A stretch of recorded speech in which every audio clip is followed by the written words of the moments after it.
Most AI agent frameworks are built for Python, but your applications likely span multiple languages and multiple platforms. I'm Tula Masterman, an AI agent solutions architect here at MeshAgent, and welcome back to the MeshAgent Advantage series.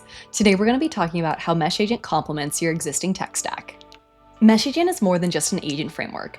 It provides the missing infrastructure that's needed to build truly collaborative multiplayer AI agent systems at scale. We ship official SDKs for Python, TypeScript, JavaScript, and Dart. Each SDK supports the same comprehensive feature set through the Room API.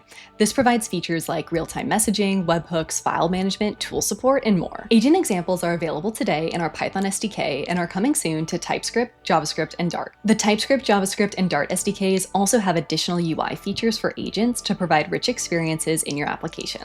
This means that different teams can contribute to your agent applications using the languages that they know best, all while getting the full power of MeshAgent's collaborative AI platform. That's a wrap on the MeshAgent Advantage series. Are you ready to see what your team can build? Start building with MeshAgent today or reach out to us directly. We'd love to partner with you.